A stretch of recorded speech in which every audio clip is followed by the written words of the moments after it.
आप जानते हैं कि इंडियन कॉन्स्टिट्यूशन, जिसे हम सब इक्वालिटी का सिंबल मानते हैं, वो एक्चुअली कुछ कम्युनिटीज को एक स्पेशल बूस्ट देने की बात भी करता है। हाँ। अजीब लगता है ना, एक तरफ तो नो डिस्क्रिमिनेशन और दूसरी तरफ स्पेशल प्रोविजंस।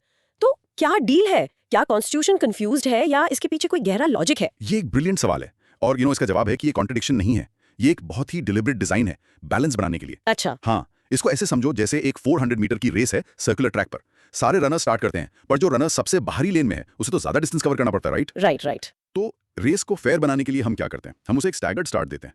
वो थोड़ा आगे से शुरू करता है। कॉन्स्टिट्यूशन बेसिकली बिल्कुल यही कर रहा है। वो ये रिकग्नाइज करता है कि कुछ कम्युनिटीज सदियों से हिस्टोरिकल इनजस्टिस की वजह से बाहरी लेन से शुरू कर रही हैं। वाओ। तो ये स्पेशल प्रोविजंस बस वही स्टैगर्ड स्टार्ट हैं, ताकि हर किसी को रेस को एक साथ फिनिश करने का एक फेयर चांस मिले। वाओ, ये स्टैगर्ड स्टार्ट एनालॉजी तो परफेक्ट है, एकदम से क्लिक हो गया। अगर आपको भी ऐसे ही कॉम्प्लेक्स टॉपिक्स सिंपल रिलेटेबल तरीकों से समझना पसंद है तो यू नो द ड्रिल। जल्दी से हमारे चैनल को सब्सक्राइब करो, उस लाइक बटन को हिट करो ताकि हमें पता चले you're with us, और बेल आइकॉन को ऑन करना मत भूलना ताकि आप कोई और डीप डाइव मिस ना करें। बिल्कुल। तो चलो आज let's explore this incredible constitutional design. Absolutely. तो आज की चर्चा के लिए हमारा लर्निंग मैप ये रहा। हम एक्सप्लोर करेंगे एब्सोल्युटली। तो आज की चर्चा के लिए हमारा लर्निंग मैप ये रहा। हम एक्सप्लोर करेंगे फर्स्ट, कॉन्स्टिट्यूशन माइनॉरिटीज के इंटरेस्ट्स को परमानेंट राइट्स के सेट के जरिए कैसे प्रोटेक्ट करता है। ओके। सेकंड, हम शेड्यूल कास्ट्स और शेड्यूल ट्राइब्स के लिए बनाए गए स्पेशल सेफगार्ड्स को देखेंगे। ठीक है। थर्ड, हम अदर बैकवर्ड क्लासेस की कहानी और उनके एडवांसमेंट के लिए प्रोविजंस को अनरावल करेंगे। और फाइनली हम एंग्लो इंडियन कम्युनिटी के लिए जो स्पेशल अरेंजमेंट्स किए गए थे और वो टेम्पररी क्यों थे उस पर भी बात करेंगे। बेसिकली हम ये समझेंगे कि इक्वालिटी फॉर ऑल का रियल गहरा मतलब इंडियन कॉन्टेक्स्ट में क्या है। मैं तो तैयार हूँ इसे अनपैक करने के लिए। Let's begin. Minorities, scheduled castes, scheduled tribes, and other backward classes. Broad Broad micro theme. Micro theme. Constitutional safeguards for vulnerable sections. Alright team, चलो सबसे बड़े फाउंडेशनल आइडिया से शुरू करते हैं। हमारा कॉन्स्टिट्यूशन इक्वालिटी और जस्टिस के पिलर्स पर बना है। इसका कोर प्रॉमिस बहुत सिंपल है, किसी भी सिटीजन के साथ रिलीजन, रेस, कास्ट या प्लेस ऑफ बर्थ के बेसिस पर डिस्क्रिमिनेशन नहीं होगा। Right. और इसी वजह से वो पुराना ब्रिटिश सिस्टम कम्युनल रिप्रेजेंटेशन का, जहां लोग अपने रिलीजन के बेसिस पर अपने ही रिलीजन के कैंडिडेट्स को वोट देते थे, उसे पूरी तरह से अबॉलिश कर दिया गया। बिल्कुल सही। बट यहीं पर कॉन्स्टिट्यूशन मेकर्स की जीनियस सामने आती है।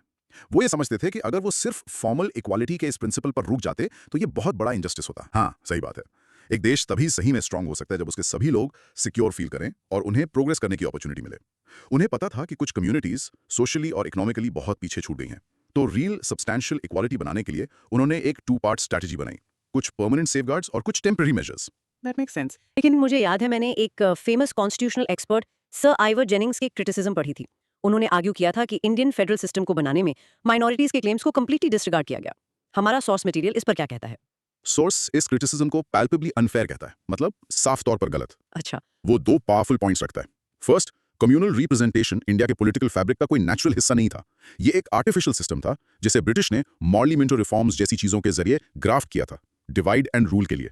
सेकंड, देश के दर्दनाक बंटवारे के बाद जो रिलीजियस लाइंस पर हुआ, जो माइनॉरिटीज इंडिया में रहने का फैसला कर चुकी थीं, उनसे यही एक्सपेक्ट किया गया कि वो एक सिंगल पॉलिटिकल फैमिली का हिस्सा बनेंगी।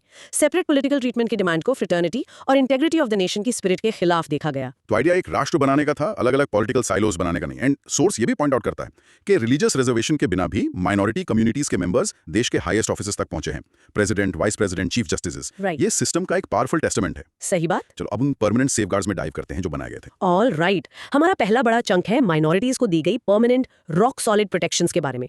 और ये सिर्फ एक रूल नहीं है, ये राइट्स का एक पूरा इकोसिस्टम है। राइट। चलो सबसे फंडामेंटल वाले से शुरू करते हैं, रिलीजियस फ्रीडम। ठीक है, तो रिलीजियस फ्रीडम तो सबके लिए एक राइट है, पर ये माइनॉरिटीज के लिए एक स्पेशल शील्ड की तरह कैसे काम करता है? देखो, ये शील्ड इसलिए बनता है क्योंकि हमारा कॉन्स्टिट्यूशन इंडिया को एक सेक्युलर स्टेट एस्टैब्लिश करता है। इसका मतलब है कि स्टेट का अपना कोई ऑफिशियल रिलीजन नहीं है जिसे वो प्रमोट करे। जैसे फॉर एग्जाम्पल पाकिस्तान का कॉन्स्टिट्यूशन इस्लाम को स्टेट रिलीजन बनाता है। जब स्टेट न्यूट्रल रहता है तो रिलीजियस माइनॉरिटीज को ये डर नहीं होता कि गवर्नमेंट की मशीनरी मेजॉरिटी रिलीजन को प्रमोट करने के लिए यूज होगी। मुझे लगता है इसका एक बढ़िया एग्जांपल पब्लिक हॉलीडेज हैं। कई देशों में जहां स्टेट रिलीजन होता है सिर्फ उसी धर्म के फेस्टिवल्स पर नेशनल हॉलीडेज होती हैं, लेकिन इंडिया में आपको दिवाली, ईद, क्रिसमस, गुरु नानक जयंती और बुद्ध पूर्णिमा सबकी छुट्टियां दिखती हैं। एग्जैक्टली। ये स्टेट का सभी रिलीजन्स को प्रमोट करना नहीं है, ये स्टेट का सभी रिलीजन्स को एक डिस्टेंस से इक्वली रिस्पेक्ट करना है। हाँ। इस कॉन्सेप्ट को अक्सर प्रिंसिपल डिस्टेंस कहते हैं, है ना? हाँ बिल्कुल। Let's break this down. Core idea ये है कि इंडिया जैसी मल्टी रिलीजियस कंट्री में फेयरनेस इंश्योर करने का एक ही तरीका है कि स्टेट एक इम्पार्शियल रेफरी हो, किसी एक टीम का प्लेयर नहीं। राइट। ये एक कॉन्शियस चॉइस थी जो पार्टीशन की भयावहता देखने के बाद ली गई, जो रिलीजियस डिविजन्स की वजह से हुई। फ्रेमर्स ये इंश्योर करना चाहते थे कि रिलीजन एक पर्सनल मैटर रहे और स्टेट का टूल ना बने। लॉजिक सिंपल है, अगर गवर्नमेंट एक रिलीजन को फेवर करती है तो दूसरे रिलीजन के citizen automatically second class citizen बन जाते हैं। सेक्युलरिज्म इसे रोकता है। ये सिर्फ अपने धर्म को प्रैक्टिस करने की फ्रीडम गारंटी नहीं करता, बल्कि किसी और के स्टेट स्पॉन्सर्ड रिलीजन से ओवरवेल्म होने से भी बचाता है। और इसका रियल वर्ल्ड इम्पैक्ट तो बहुत बड़ा है। मैसिव इम्पैक्ट है। इसका मतलब है कि रिलीजियस माइनॉरिटीज अपने इंस्टीट्यूशंस चला सकती हैं, अपने फेस्टिवल्स बना सकती हैं और फोर्स्ड कन्वर्जन या एसिमिलेशन के डर के बिना रह सकती हैं। ये उन्हें सिक्योरिटी और बिलोंगिंग का सेंस देता है। सो कंक्लूजन ये है कि रिलीजियस फ्रीडम एक यूनिवर्सल राइट होते हुए भी एक सेक्युलर स्टेट के फ्रेमवर्क में माइनॉरिटीज के लिए सबसे पावरफुल इनडायरेक्ट सेफगार्ड बन जाता है। एग्जैक्टली। ओके, मेरा पहला सवाल, आपने प्रिंसिपल डिस्टेंस टर्म यूज किया, लेकिन स्टेट कभी-कभी रिलीजियस मैटर्स में इन्वॉल्व तो होता है, जैसे मंदिरों का मैनेजमेंट या हज सब्सिडी। वो डिस्टेंस कैसे हुआ? Great question. Indian secularism US की तरह एक स्ट्रिक्ट वॉल ऑफ सेपरेशन नहीं है। प्रिंसिपल डिस्टेंस का मतलब है कि स्टेट रिफॉर्म या सोशल वेलफेयर के लिए रिलीजियस मैटर्स में इंटरवीन कर सकता है, लेकिन उसे ऐसा बिना किसी धर्म के साथ भेदभाव किए करना होगा। गोल सामाजिक बुराइयों को ठीक करना है, कोर रिलीजियस प्रैक्टिसेस में इंटरफेयर करना नहीं। लगातार ये कहा है कि ये personal laws fundamental rights, specially right to life and dignity को वायलेट नहीं कर सकते। ये एक डेलिकेट बैलेंस है जिस पर अक्सर डिबेट होती है। रिलीजियस फ्रीडम पर कोई लिमिट्स हैं भी या नहीं? क्या कोई धर्म के नाम पर कुछ भी कर सकता है? नहीं, ये कोई एब्सोल्यूट राइट नहीं है। कॉन्स्टिट्यूशन साफ कहता है कि ये फ्रीडम पब्लिक ऑर्डर, मोरालिटी और हेल्थ के अधीन है। फॉर इंस्टेंस, आप किसी रिलीजियस प्रोसेशन के लिए हाईवे को अनिश्चित काल के लिए ब्लॉक नहीं कर सकते क्योंकि वो पब्लिक ऑर्डर को वायलेट करता है। Got it. फोर्थ, आपने पाकिस्तान का एग्जाम्पल मेंशन किया। क्या वो कंपैरिजन यूज करना जरूरी है? हम सिर्फ अपना सिस्टम नहीं समझा सकते। सोर्स उसे यूज करता है और मुझे लगता है कि ये हाईलाइट करने का एक बहुत इफेक्टिव तरीका है कि हमने क्या न बनने का फैसला किया। वो कॉन्ट्रास्ट हमारे सेक्युलर चॉइस की वैल्यू को क्रिस्टल क्लियर कर देता है। ये दिखाता है कि 1947 में एक फोक इन द रोड था और इंडिया ने अपनी डाइवर्सिटी को प्रोटेक्ट करने के लिए डेलिबरेटली ये रास्ता चुना। Make sense. फाइनल क्वेश्चन, ये रिलीजियस फ्रीडम अगले सेट ऑफ राइट से कैसे कनेक्ट होती है? ये फाउंडेशन है। एक बार जब आप अपनी रिलीजियस आइडेंटिटी में सिक्योर फील करते हैं तो फिर आपको अपनी आइडेंटिटी के दूसरे एस्पेक्ट्स, अपनी लैंग्वेज, अपने कल्चर को प्रिजर्व करने के लिए टूल्स चाहिए। और अगला राइट, आर्टिकल 29, ठीक वहीं आता है। परफेक्ट। चलो अब पॉज लेकर इसे प्रैक्टिस करते हैं। India is a secular state, which means the state remains neutral and does not promote any single religion, providing a key safeguard for minorities. Indian state का सेक्युलर नेचर वो bedrock है जो minorities के लिए religious freedom और security को guarantee करता है। तो हमने एस्टैब्लिश कर लिया कि स्टेट कोई रिलीजन इम्पोज नहीं करेगा, लेकिन कल्चर और लैंग्वेज का क्या? क्या कॉन्स्टिट्यूशन किसी कम्युनिटी के इन एस्पेक्ट्स में अलग होने के राइट को भी प्रोटेक्ट करता है? एब्सोल्युटली। यही तो आर्टिकल 29(1) का पूरा पॉइंट है।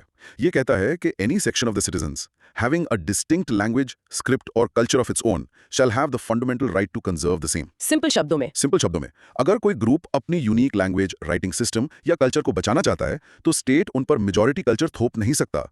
ये अपनी यूनिक आइडेंटिटी को प्रिजर्व करने का एक फंडामेंटल राइट है। इसका एक एग्जाम्पल सोचती हूँ।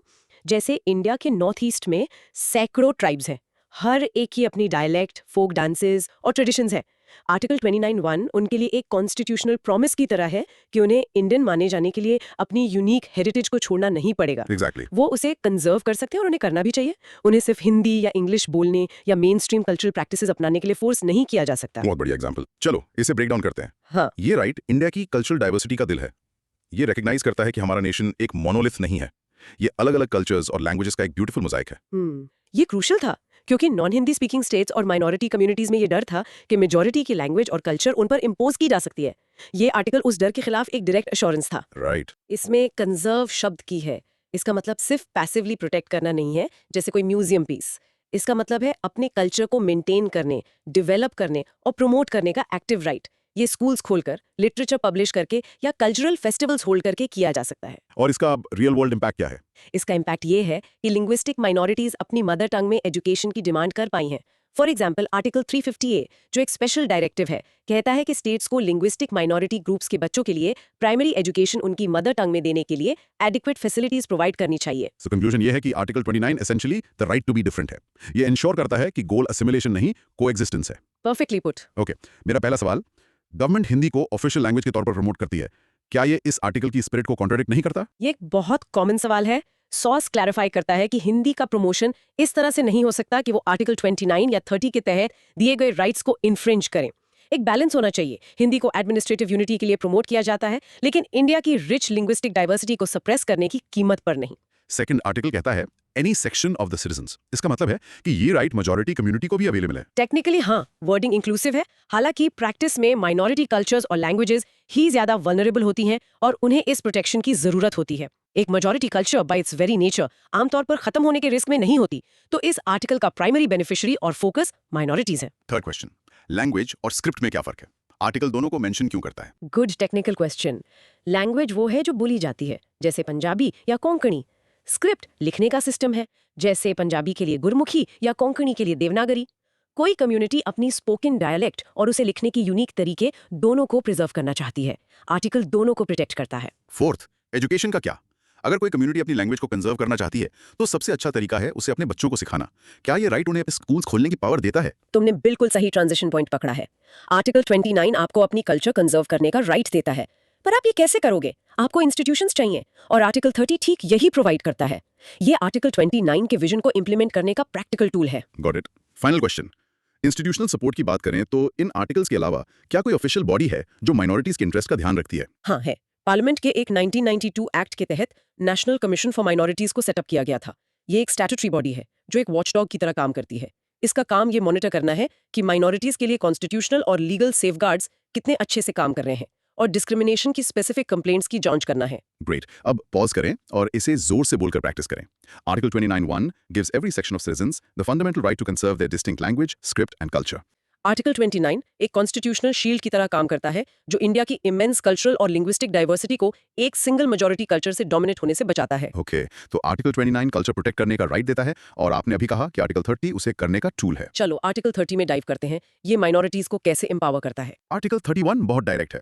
वो कहता है कि सभी माइनॉरिटीज, चाहे वो रिलीजन पर बेस्ड हो या लैंग्वेज पर, उन्हें establish and administer educational institutions of their choice का फंडामेंटल राइट होगा। वाओ, ये तो बहुत बड़ा राइट है। ये एक मैसिव राइट है। इसका मतलब है कि वो अपने स्कूल्स, कॉलेजेस और वोकेशनल सेंटर्स खोल सकते हैं और उन्हें अपने विजन के अकॉर्डिंग चला सकते हैं, अपनी कल्चर को प्रिजर्व करने और अपने बच्चों को एजुकेट करने के लिए। इसका एक classic example Christian missionary schools का नेटवर्क या मुस्लिम ट्रस्ट्स द्वारा चलाए जाने वाले इस्लामिक मदरसास और मॉडर्न स्कूल्स हैं। हाँ, ये इंस्टीट्यूशंस आर्टिकल 30 के प्रोटेक्शन के तहत एस्टैब्लिश हुए। उनके पास ऑटोनॉमी है, फॉर इंस्टेंस अपने करिकुलम में रिलीजियस या कल्चरल इंस्ट्रक्शन इंक्लूड करने की, जो एक गवर्नमेंट स्कूल नहीं कर सकता। बिल्कुल। इस राइट की कई इंपॉर्टेंट लेयर्स हैं। अगर आर्टिकल 29 क्या है?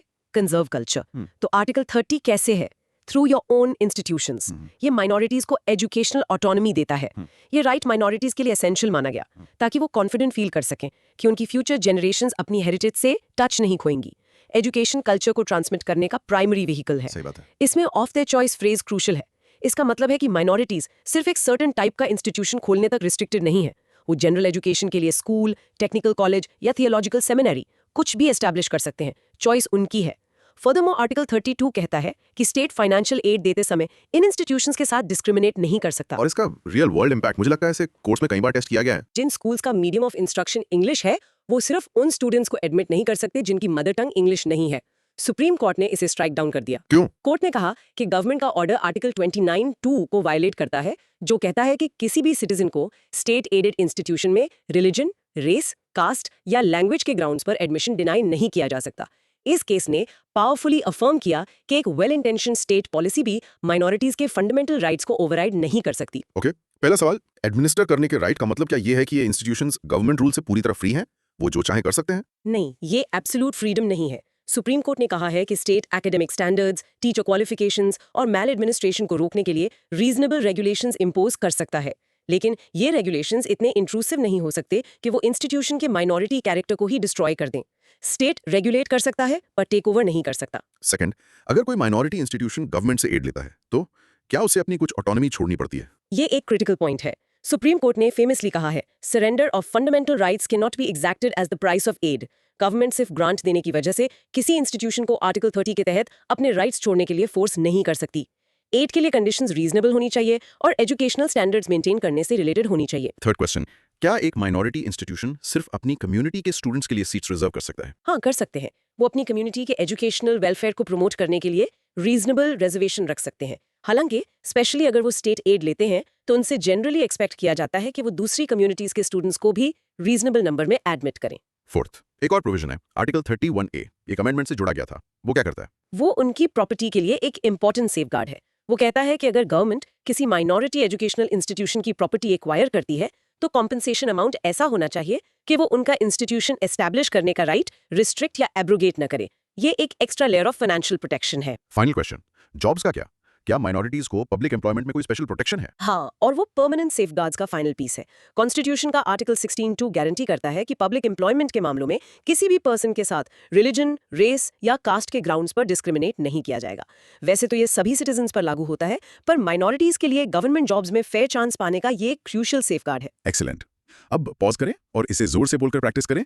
Article 30 gives all religious and linguistic minorities the fundamental right to establish and administer educational institutions of their choice. Article 30 minorities को एजुकेशनल ऑटोनॉमी का टूल प्रोवाइड करता है, उन्हें अपनी कल्चर और लैंग्वेज को एक्टिवली प्रिजर्व और प्रमोट करने के लिए एम्पावर करता है। ओके, तो हमने माइनॉरिटीज के लिए परमानेंट सेफगार्ड्स कवर कर लिए। अब गियर शिफ्ट करते हैं उन कम्युनिटीज की तरफ जिन्होंने हिस्टोरिक इनजस्टिस और सोशल ऑप्रेशन फेस किया है। हम बात कर रहे हैं शेड्यूल्ड कास्ट्स, शेड्यूल्ड ट्राइब्स और अदर बैकवर्ड क्लासेस की। हाँ। ये वो जगह है जहां प्रियम्बल का सोशल एंड इकोनॉमिक जस्टिस का प्रॉमिस एक्शन में आता है। लेट्स स्टार्ट विद एससीज एंड एसटीज। ठीक है, देखो कॉन्स्टिट्यूशन एक्चुअली डिफाइन नहीं करता कि शेड्यूल कास्ट या शेड्यूल ट्राइब में कौन बिलोंग करता है। अच्छा, हाँ, इसके बजाय ये पावर प्रेसिडेंट को देता है स्टेट के गवर्नर से कंसल्ट करके इन लिस्ट्स को स्पेसिफाई करने की।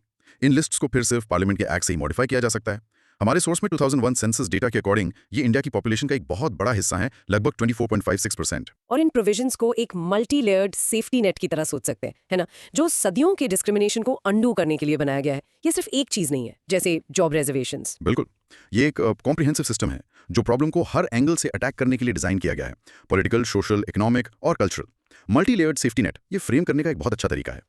Let's analyse this theory. एससीज और एसटीज के लिए सेफगार्ड्स दुनिया के सबसे पावरफुल अफर्मेटिव एक्शन प्रोग्राम्स में से हैं। गोल सिर्फ फ्यूचर डिस्क्रिमिनेशन को रोकना नहीं है, बल्कि पास्ट डिस्क्रिमिनेशन के कॉन्सिक्वेंसेस को एक्टिवली रेमेडी करना है। इसका हिस्टोरिकल कॉन्टेक्स्ट कास्ट सिस्टम है, पर्टिकुलरली शेड्यूल्ड कास्ट्स के खिलाफ अनटचेबिलिटी की प्रैक्टिस और शेड्यूल्ड ट्राइब्स द्वारा फेस किया गया आइसोलेशन और एक्सप्लॉयटेशन। ये प्रोविजंस नए रिपब्लिक के लिए एक मॉरल और पॉलिटिकल नेसेसिटी के तौर पर देखे गए। Right, core logic, the 5 layers। 1, the social and educational layer, article 14(4) and 46। Article 14(4) state को उनके एडवांसमेंट के लिए स्पेशल प्रोविजंस बनाने की इजाजत देता है, जैसे कॉलेजेस में सीट्स रिजर्व करना। आर्टिकल 46 स्टेट को उनके एजुकेशनल और इकोनॉमिक इंटरेस्ट को प्रमोट करने और उन्हें सोशल इंजस्टिस से प्रोटेक्ट करने का निर्देश देता है। 2, the economic and employment layer, article 16(4) and 335। ये है famous reservation in government jobs. Article 335 एक बैलेंसिंग क्लॉज जोड़ता है, ये कहते हुए कि इन क्लेम्स को एफिशिएंसी ऑफ एडमिनिस्ट्रेशन को बनाए रखते हुए कंसिडर किया जाना चाहिए। 3, the political layer, article 330 and 332। ये आर्टिकल्स लोकसभा और स्टेट लेजिस्लेटिव असेंबलीज में एससीज और एसटीज के लिए सीट्स का रिजर्वेशन प्रोवाइड करते हैं ताकि लॉ मेकिंग में उनकी आवाज हो। 4, द प्रोटेक्टिव और autonomy layer, article 19(5) 5th and 6th schedules. Article 19(5) tribal communities की जमीन को आउटसाइडर्स द्वारा कब्जा किए जाने से बचाने के लिए प्रॉपर्टी के राइट पर रिस्ट्रिक्शंस अलाउ करता है। 5th और 6th शेड्यूल्स ट्राइबल एरियाज के लिए स्पेशल एडमिनिस्ट्रेटिव फ्रेमवर्क्स बनाते हैं, उन्हें सिग्निफिकेंट ऑटोनॉमी देते हैं। 5, the watchdog layer, articles 338 and 338A। ये articles 2 powerful constitutional bodies establish करते हैं, national commission for scheduled castes और national commission for scheduled tribes. उनका काम सेफगार्ड्स को मॉनिटर करना और कंप्लेंट्स इन्वेस्टिगेट करना है।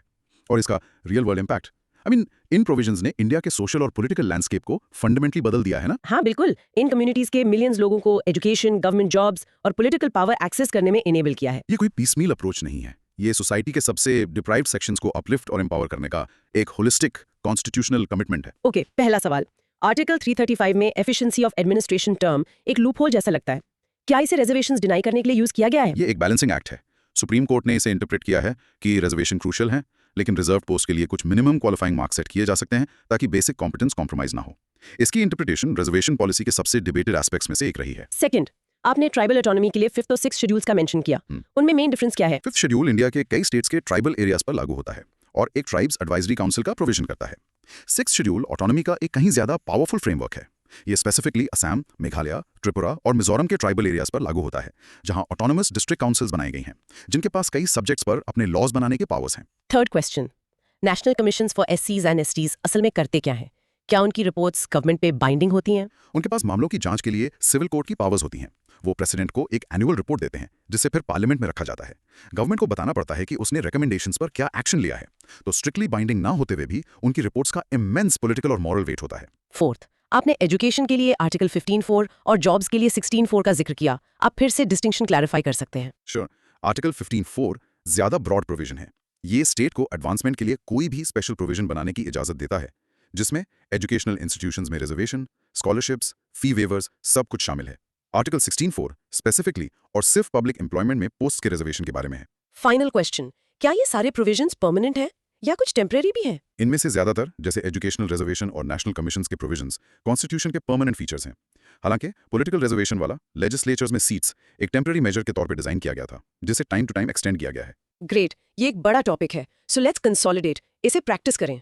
The constitution uses a 5 layered safety net: social, economic, political, protective and institutional to empower SCs and STs. SCs और STs के लिए safeguards historical injustices को correct करने और एक ज्यादा inclusive society बनाने की एक comprehensive constitutional strategy को represent करते हैं. ऑलराइट, एससीज और एसटीज के अलावा कॉन्स्टिट्यूशन बैकवर्ड क्लासेस की भी बात करता है, लेकिन एससीज और एसटीज के अनलाइक ये उन्हें डिफाइन नहीं करता. ऐसा लगता है कि इससे आइडेंटिफिकेशन की एक लंबी और कॉम्प्लेक्स जर्नी शुरू हुई. चलिए उस कहानी को ट्रेस करते हैं. तुम सही हो. कॉन्स्टिट्यूशन ने socially and educationally backward classes SEBCs को आइडेंटिफाई करने का काम फ्यूचर कमीशंस पर छोड़ दिया था. ये कैटेगरी उन ग्रुप्स के लिए है जिन्होंने शायद SCs की तरह अनटचेबिलिटी सफर न की हो, लेकिन कास्ट हायरार्की की वजह से सोशल और एजुकेशनल बैकवर्डनेस के विक्टिम रहे हैं. OBC रिजर्वेशंस की कहानी एक लंबे पॉलिटिकल और लीगल ड्रामा की तरह है. ये एक कमीशन से शुरू हुई जिसकी रिपोर्ट शेल्फ कर दी गई, फिर एक और कमीशन जिसकी रिपोर्ट ने देश भर में मैसिव प्रोटेस्ट भड़का दिए, उसके बाद एक सुप्रीम कोर्ट केस जिसने लॉ ले डाउन किया, और आज भी प्रोसेस को फाइन ट्यून करने के लिए कॉन्स्टिट्यूशनल अमेंडमेंट्स पास हो रहे हैं. ये हमारे कॉन्स्टिट्यूशन का एक लिविंग इवॉल्विंग हिस्सा है. चलिए इस ड्रामा के की एक्ट्स को ट्रेस करते हैं. जरूर. ओबीसी स्टोरी अपर और शेड्यूल्ड कास्ट के बीच आने वाले कास्ट के एक विशाल डाइवर्स ग्रुप के लिए रिकॉग्निशन और अफर्मेटिव एक्शन के स्ट्रगल के बारे में है. Okay. Background act 1 the commissions. Article 340 ने प्रेसिडेंट को बैकवर्ड क्लासेस के कंडीशंस इन्वेस्टिगेट करने के लिए एक कमीशन अपॉइंट करने की पावर दी. पहला काका कलीलकर कमीशन 1953 ने एक रिपोर्ट दी, लेकिन गवर्नमेंट को उसकी रिकमेंडेशंस बहुत वेग लगी और उस पर एक्शन नहीं लिया गया. फिर आया गेम चेंजर BP मंडल कमीशन, जिसने 1980 में अपनी रिपोर्ट सबमिट की. Right, Mandal commission. Core logic act 2 the eruption and the verdict. 1990 में गवर्नमेंट ने अनाउंस किया कि वो मंडल कमीशन की 27% reservation for OBCs in government jobs की रिकमेंडेशन को इंप्लीमेंट करेगी. इससे मैसिव प्रोटेस्ट हुए. मामला सुप्रीम कोर्ट में landmark Indira Sahni versus union of India case 1992 में गया. और कोर्ट ने क्या कहा? कोर्ट ने 27% रिजर्वेशन को अपहोल्ड किया, लेकिन 2 मेजर कंडीशंस के साथ. फर्स्ट, सभी ग्रुप्स के लिए टोटल रिजर्वेशन 50% से ज्यादा नहीं हो सकता, और second, creamy layer backward classes के वेल ऑफ मेंबर्स को बेनिफिट से एक्सक्लूड किया जाना चाहिए. और रियल वर्ल्ड इंपैक्ट. कहानी वहां खत्म नहीं हुई, राइट? नहीं, बिल्कुल नहीं. Act 3 the constitutional tug of war. हाल ही में एक बड़ा कॉन्स्टिट्यूशनल सवाल उठा कि ओबीसीज को आइडेंटिफाई करने की पावर किसके पास है, सेंटर या स्टेट्स. 102nd अमेंडमेंट 2018 ने national commission for backward classes NCBC को कॉन्स्टिट्यूशनल स्टेटस दिया, लेकिन सुप्रीम कोर्ट ने इसे ऐसा इंटरप्रेट किया कि स्टेट्स की अपनी ओबीसी लिस्ट्स मेंटेन करने की पावर छीन ली गई है. ओह, इससे तो एक बड़ा फेडरल इशू खड़ा हो गया होगा. Exactly. Act 4 restoring the balance. इसे फिक्स करने के लिए पार्लियामेंट ने यूनानिमसली 105th अमेंडमेंट 2021 पास किया. इस अमेंडमेंट ने क्लैरिफाई किया कि स्टेट्स और यूनियन टेरिटरीज के पास अपनी सेपरेट SEBCs लिस्ट मेंटेन करने की पावर है. इसने फेडरल बैलेंस को रिस्टोर किया. ओके. पहला सवाल,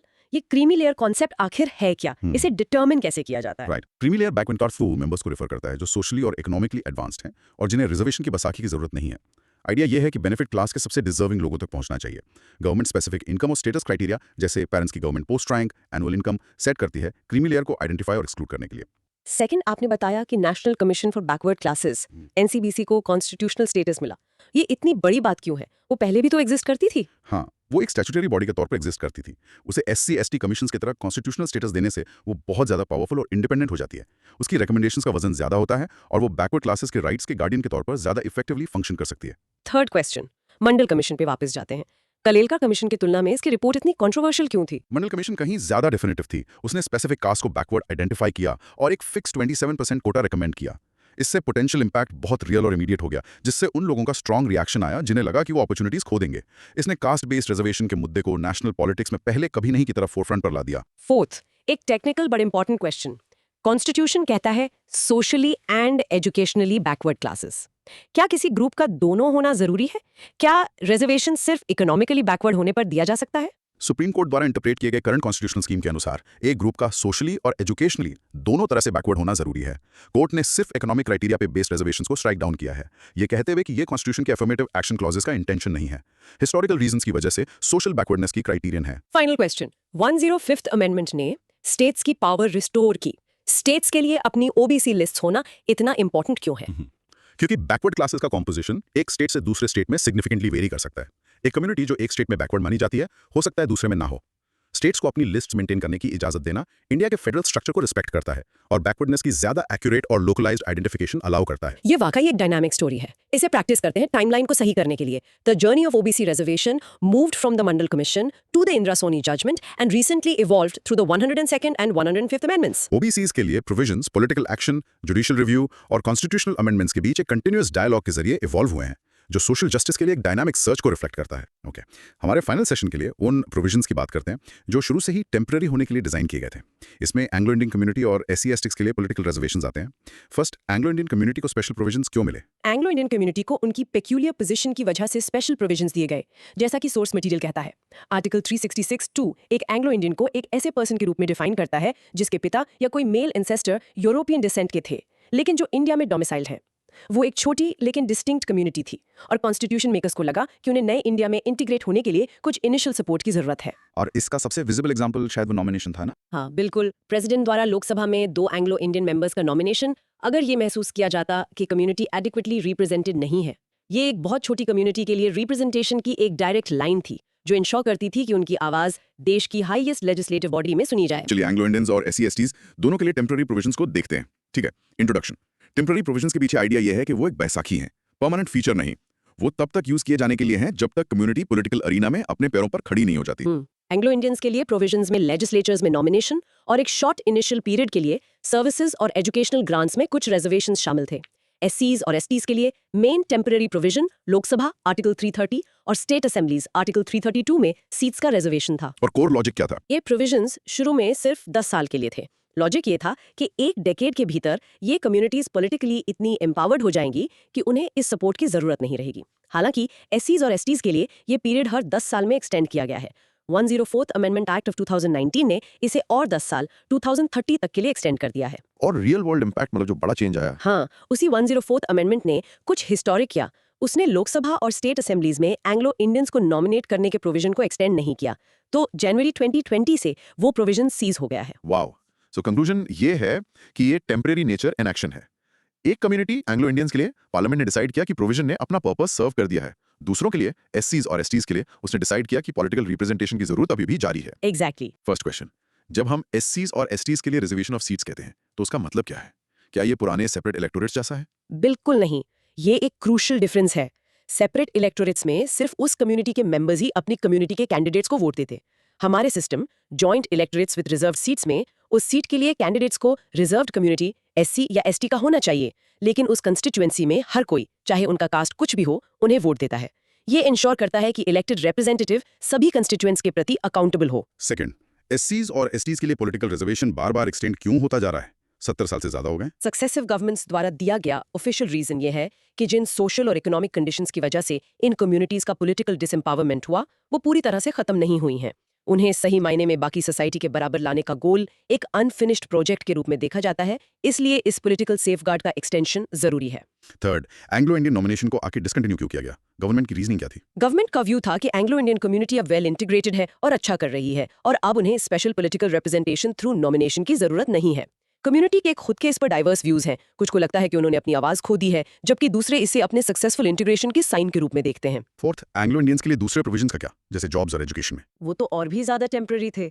सर्विस रिजर्वेशंस आर्टिकल 336 और एजुकेशनल ग्रांट्स आर्टिकल 337 में उनके लिए स्पेशल प्रोविजंस कॉन्स्टिट्यूशन के पहले डेकेड में ही फेज आउट होने के लिए डिजाइन किए गए थे और बहुत पहले ही एक्सपायर हो चुके हैं। फाइनल क्वेश्चन, क्या ये temporary provisions, specially reservation, preamble में इक्वालिटी के बेसिक आइडिया के खिलाफ नहीं जाते? ऐसा लगता है अगर आप सिर्फ फॉर्मल इक्वालिटी को देखें, लेकिन ये सब्सटैंटिव इक्वालिटी या इक्वालिटी ऑफ अपॉर्चुनिटी अचीव करने के प्राइमरी टूल्स हैं। आइडिया ये है कि एक बार जब ये कम्युनिटीज एम्पावर्ड हो जाएंगी और एक लेवल प्लेइंग फील्ड पर compete कर पाएंगे, तो इन प्रोविजंस की जरूरत नहीं रहेगी। ये एक एंड तक पहुंचने का एक साधन है, एक truly equal society. Okay, let's lock this in. इसे प्रैक्टिस करें। The 104th Amendment extended political reservation for SCs and STs until 2030, but discontinued the nomination of Anglo-Indians to legislatures. Temporary provisions एक time-bound support system के रूप में design किए गए हैं ताकि historically disadvantaged communities का political representation ensure किया जा सके। तो इस इनक्रेडिबली डिटेल जर्नी के बाद हम देख सकते हैं कि इंडियन कॉन्स्टिट्यूशन की इक्वालिटी की अप्रोच सिंपल से बहुत दूर है। ये न्यूआंस्ड है, कॉम्प्लेक्स है और बहुत थॉटफुल है।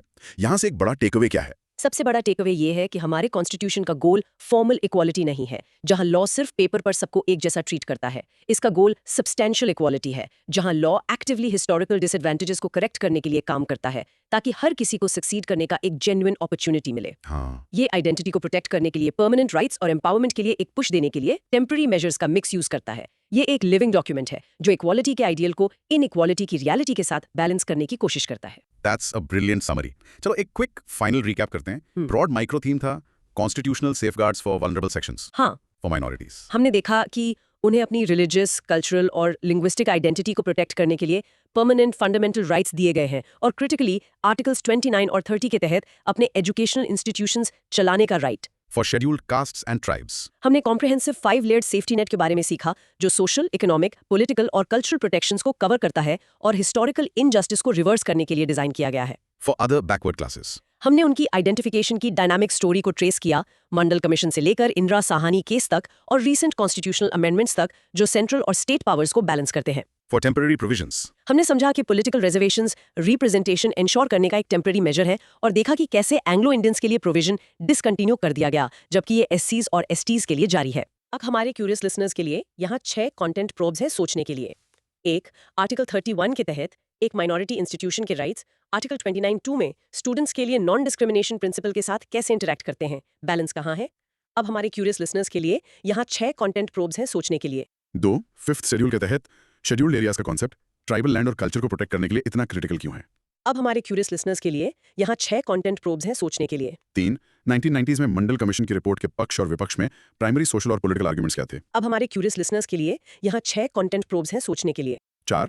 102nd अमेंडमेंट ने इंडिया के फेडरल स्ट्रक्चर को कैसे इंपैक्ट किया और 105th अमेंडमेंट ने उसे एग्जैक्टली कैसे रेस्टोर किया। किसी ऐसे व्यक्ति को सेपरेट इलेक्टोरेट्स और joint electorates with reserved seats के बीच फंडामेंटल डिफरेंस समझाएं जो नहीं जानता। अब हमारे क्यूरियस लिसनर्स के लिए यहाँ 6 कंटेंट प्रोब्स हैं सोचने के लिए। 6. सोर्स मटेरियल ने सर आइवा जेनिंग्स की क्रिटिसिज्म को पैल्पेबली अनफेयर क्यों कहा, उस डिफेंस का कोर क्या था। और ये रहा आपका इस हफ्ते का challenge, staggered start analogy for reservations को किसी फ्रेंड या फैमिली मेंबर को सिर्फ 90 सेकंड्स में एक्सप्लेन करने की कोशिश करें। देखें कि क्या आप उन्हें सब्सटैंशियल इक्वालिटी का कॉन्सेप्ट समझा पाते हैं। ये जितना लगता है उससे ज्यादा टफ है। और मैं आपको सोचने के लिए एक फाइनल सवाल के साथ छोड़ता हूं। हमने देखा है कि पॉलिटिकल रिजर्वेशन जैसा एक टेम्परेरी प्रोविजन 2030 तक 80 साल के लिए एक्सटेंड हो चुका होगा। ये लंबा एक्सटेंशन हमारी सोसाइटी के बारे में क्या बताता है? क्या इसका मतलब है कि हम सब्सटैंशियल इक्वालिटी के गोल से अभी भी बहुत दूर हैं? या क्या ये सजेस्ट करता है कि ये प्रोविजंस जो अपलिफ्टमेंट के लिए बनाए गए थे अब इतनी स्ट्रॉन्ग पॉलिटिकल आइडेंटिटीज बना चुके हैं कि उन्हें हटाना लगभग इम्पॉसिबल हो गया है? सोचना जरूर। What a powerful and thought-provoking end to our discussion. ऐसे ही और इन्फॉर्मेटिव डीप डाइव्स के लिए make sure you subscribe to our channel. हमें कमेंट्स में बताइए कि आपको ये चर्चा कैसी लगी और आप अगला कौन सा टॉपिक एक्सप्लोर करना चाहेंगे। अगली बार मिलते हैं।